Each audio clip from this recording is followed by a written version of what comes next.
जय जगन्नाथ पिलाने तुमने मो यूट्यूब चैनल लिपो क्लासेस को स्वागत।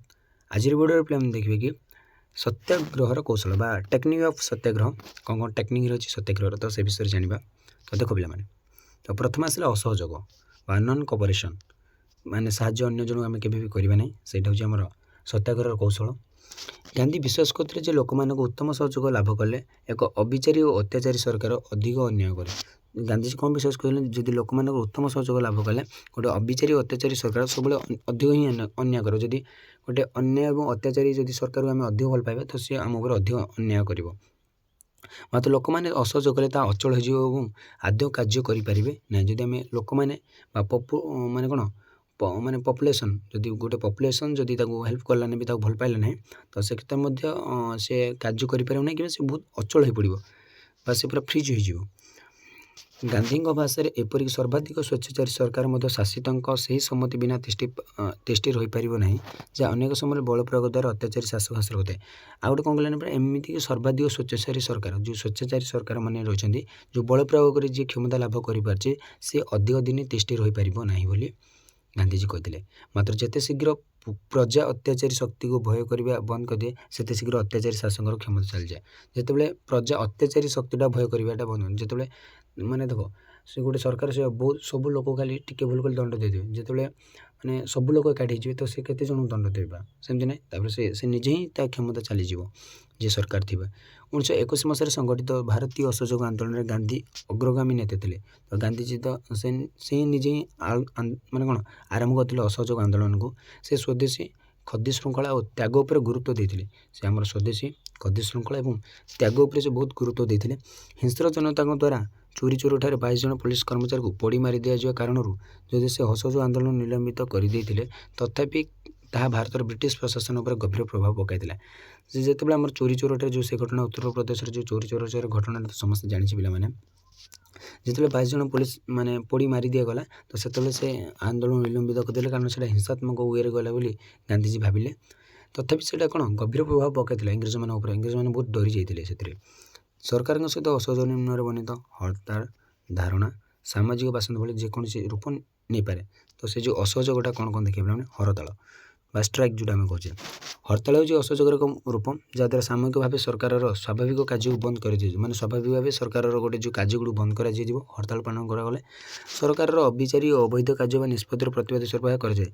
सरकार जो गोटे अविचार कले कि गोटे अवैध कार्य कले तो प्रतिवाद स्वरूप कराए।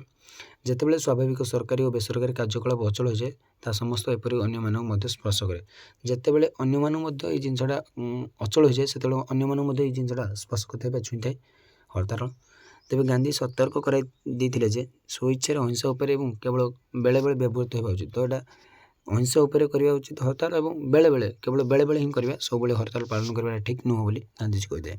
तर आसला धारणा पिकेटिंग धारणा हूँ कौन व्यक्ति कर्तृपक्ष शांतिपूर्ण असहयोग एक उपाय जहाँद्वारा प्रवर्तन माध्यम पथरोध कर लक्ष्य हासिल कर उद्यम हुए।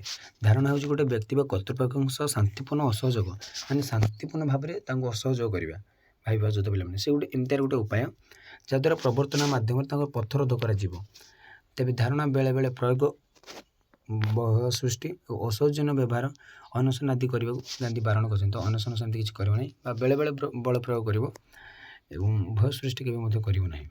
तार आसला सामाजिक बासंद भाव एकट कर जोटा कह यार अर्थ असहयोग संपर्कीय जनमत भूपेक्ष करूँ लोक मान सामाजिक बासंद कर माने समाज भल पाइब ना कि पसंद करेंगे ना अर्थात सरकार सहयोगकारी असहयोग मैंने सरकार को जी सहयोग करा आम असहयोग करें जदि सी आम असहयोग गोटे रूप नेब तेज यह अत्यंत संयम सहकार और केवल विरल क्षेत्र में व्यवहार कर मैंने केत रेयर केस यूज करवाटा भल।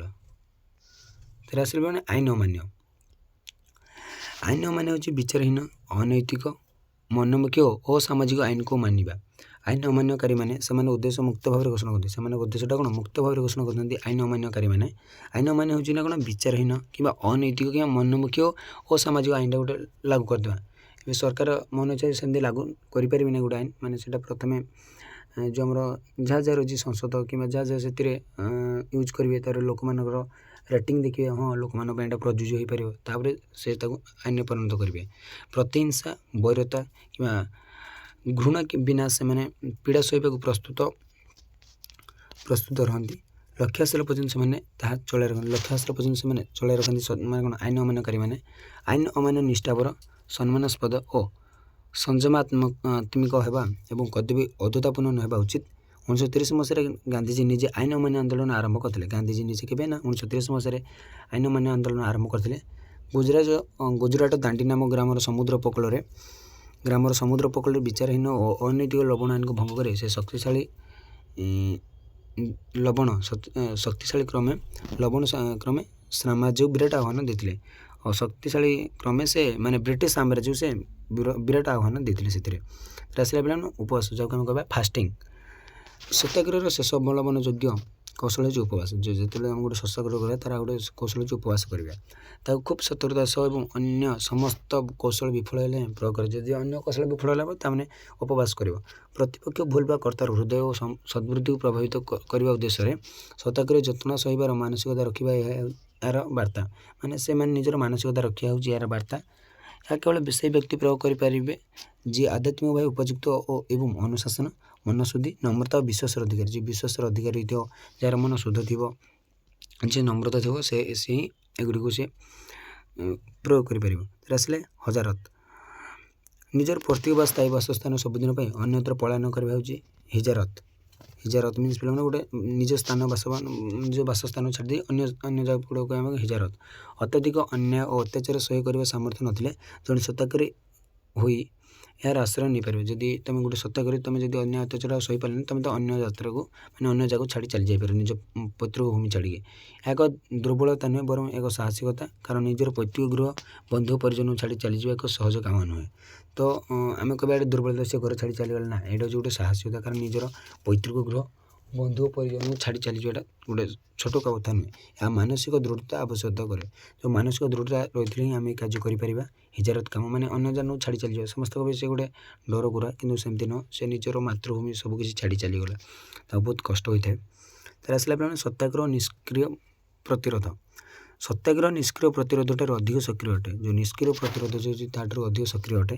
କାରଣ ସତ୍ୟାଗ୍ରହ ଅନ୍ୟକୁ ପ୍ରତିରୋଧ କରିବା ପାଇଁ ଏକ କାଳକ୍ଷେପଣ ଗଣ କ୍ରିୟାନୁଷ୍ଠାନ। ସେ ଗୋଟେ କାଳକ୍ଷେପଣ ବା ଗୋଟେ ସେ କାଳ ପାଇଁ ଗୋଟେ ଲିମିଟ୍ ଟାଇମ୍ ପାଇଁ ହୋଇଥାଏ।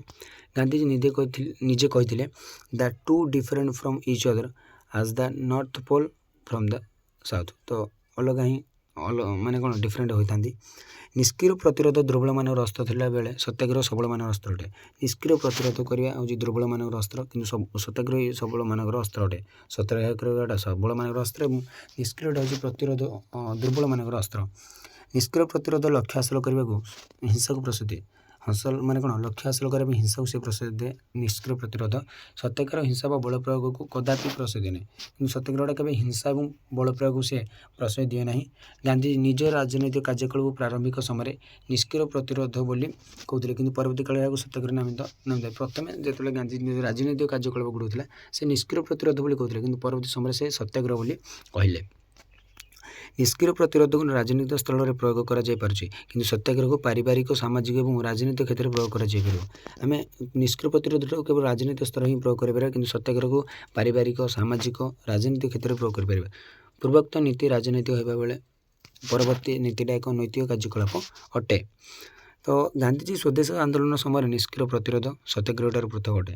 ନିଷ୍କ୍ରିୟ ପ୍ରତିରୋଧ ସ୍ୱଦେଶୀ ଆନ୍ଦୋଳନ ସମୟର ତିଳକ, ଅରବିନ୍ଦଙ୍କ ଭଳି ଚରମପନ୍ଥୀଙ୍କ ଦ୍ୱାରା ବ୍ୟବହୃତ ହୋଇଥିଲା।